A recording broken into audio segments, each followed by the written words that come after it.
Assalamualaikum warahmatullahi wabarakatuh. Selamat pagi anak-anakku. Salam damai sejahtera untuk kita semua. Tetap semangat belajarnya dan tetap jaga kesehatan. Nah, kali ini Bapak akan mencoba mengulas kembali ya memori kamu mengenai 3G plus. Plusnya itu ya perkembangan ilmu pengetahuan dan teknologi. Sedangkan untuk yang 3G-nya ada gold, glory, dan gospel, di mana gold ini adalah keinginan memperoleh kekayaan di wilayah-wilayah baru yang ditemukan. Kemudian glory, kejayaan atau memperoleh wilayah jajahannya untuk dikuasai melalui penjelajahan samudra. Kemudian yang terakhir ada gospel, misi agama atau misionaris menyebarkan agama karena dianggap sebagai tugas suci. Begitu nak. 3G ini ya dijadikan semacam semboyan untuk melegalkan praktik kolonialisme dan imperialisme. Nah, apa sih kolonialisme dan imperialisme? Kolonialisme itu adalah menguasai sebuah wilayah, kemudian mengambil sebanyak-banyaknya sumber daya yang ada di situ. Ya. Sedangkan imperialisme adalah menguasai, memerintah daerah jajahannya tersebut, tentu dengan semenang-menang ya. Selama kurang lebih seabad, bangsa Portugis akhirnya hijrah atau hengkang pergi dari Kepulauan Maluku setelah ditikung oleh Belanda melalui VOC-nya. Jadi bangsa Portugis dulu datang, kemudian bangsa Belanda, setelah itu ada Inggris ya, setelah itu Belanda lagi.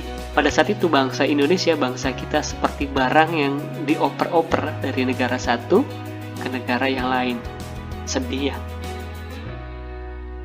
Peristiwa pada masa pemerintahan kolonial Inggris. Pada bangsa Inggris menjajah Indonesia mulai tahun 1811 hingga 1816. Saat Indonesia dikuasai Belanda, bangsa Inggris datang dan menyerang Pulau Jawa untuk menguasai Indonesia. Mereka berhasil menguasai Pulau Jawa dari Belanda melalui perjanjian Tungtang. Pemerintah Inggris Indonesia dipimpin oleh Thomas Stamford Raffles.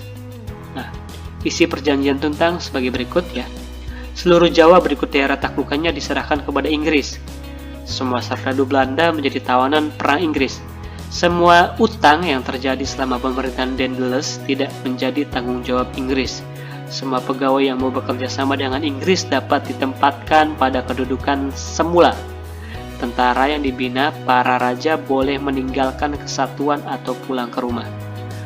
Setelah berhasil menguasai Indonesia, pemerintah Inggris kemudian mengangkat Thomas Stamford Raffles sebagai Letnan Gubernur di Indonesia.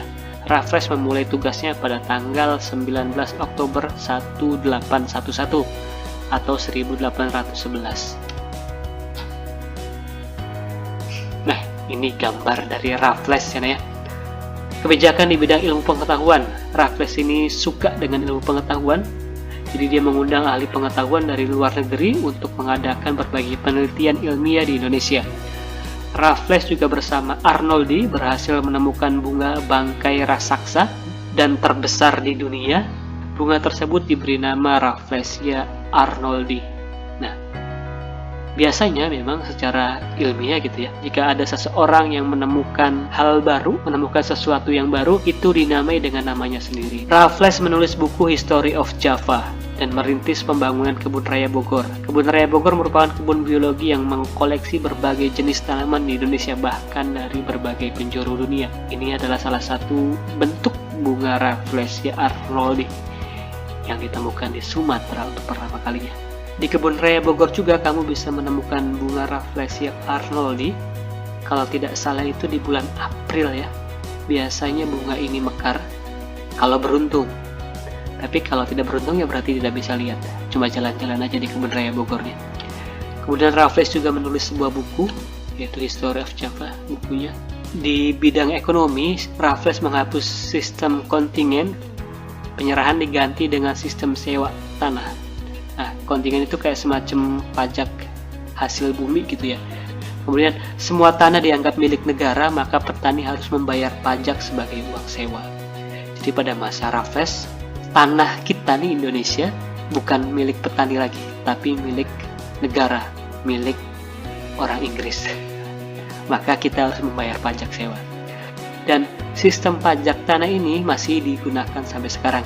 Coba deh kamu tanya ke ayah ibu kamu, berapa ya, pajak tanah yang harus dibayar ke negara, atau pajak tanah dan bangunan yang harus dibayar oleh ayah ibu kamu. Begitu. Upaya Raffles menerapkan sistem pajak tanah mengalami kegagalan karena faktor-faktor berikut. 1. Sulit menentukan besar kecilnya pajak bagi pemilik tanah karena tidak semua rakyat mempunyai tanah yang sama. Kemudian 2. Sulit menentukan luas sempit dan tingkat kesuburan tanah petani. 3. Keterbatasan pegawai-pegawai Raffles, masyarakat. Dan yang keempat, masyarakat desa belum mengenal sistem uang. Jadi pada saat itu bangsa Indonesia masih menggunakan sistem barter. Barang ditukar dengan barang, benda ditukar dengan benda. Kemudian kebijakan di bidang pemerintahan, pengadilan, dan sosial. Raffles menetapkan kebijakan sebagai berikut. Yang pertama, Pulau Jawa dibagi menjadi 16 keresidenan, termasuk Yogyakarta dan Surakarta. Setiap keresidenan mempunyai badan pengadilan, kemudian melarang perdagangan budak.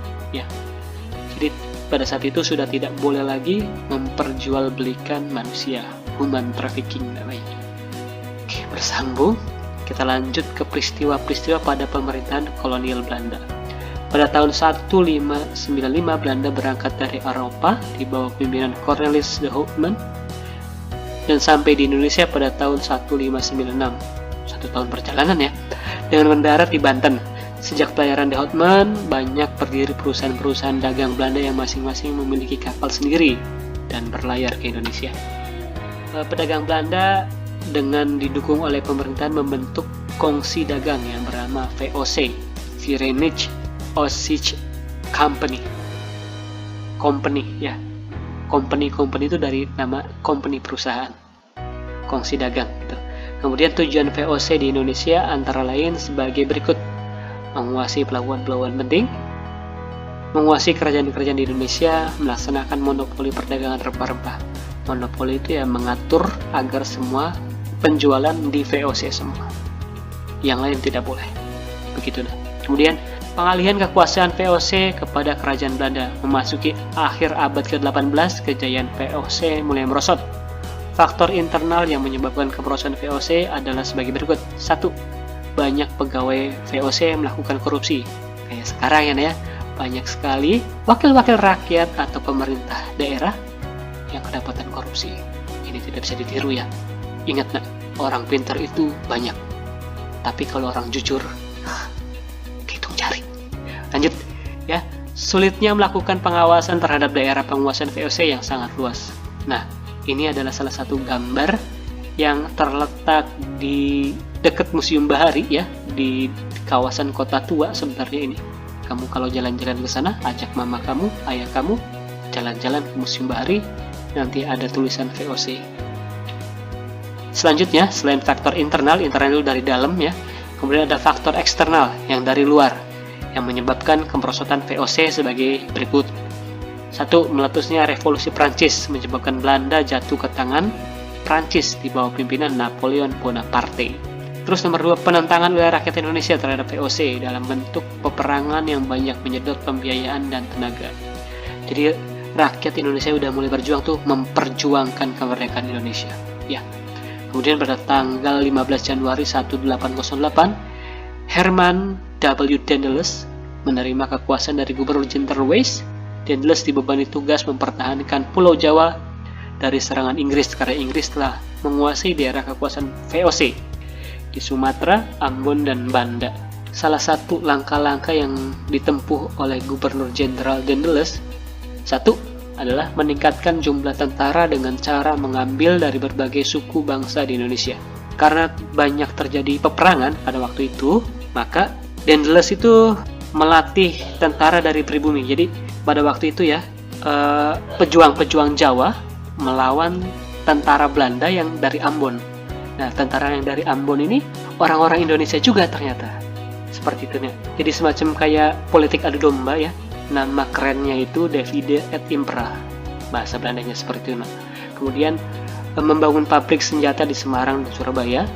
Kemudian membangun pangkalan armada di Anyer dan Ujung Kulon.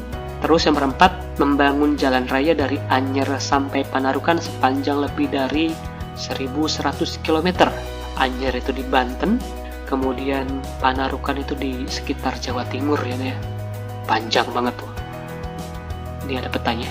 Kemudian membangun benteng-benteng pertahanan seperti benteng yang ada di Cilacap yang sekarang menjadi tempat objek wisata. Kemudian Daedalus menerapkan sistem kerja paksa, kerja rodi. Daedalus juga melakukan berbagai usaha untuk mengumpulkan dana dalam menghadapi Inggris. Antara lain, mengadakan penyerahan hasil bumi, memaksa rakyat untuk menjual hasil buminya kepada pemerintahan Belanda dengan harga murah, mewajibkan rakyat Priangan untuk menanam kopi dan menjual tanah-tanahnya. Priangan itu daerah Bandung, Sunda gitu ya, Oke, terima kasih atas perhatiannya. Untuk tugas nanti Bapak akan share di grup kelas. Assalamualaikum warahmatullahi wabarakatuh.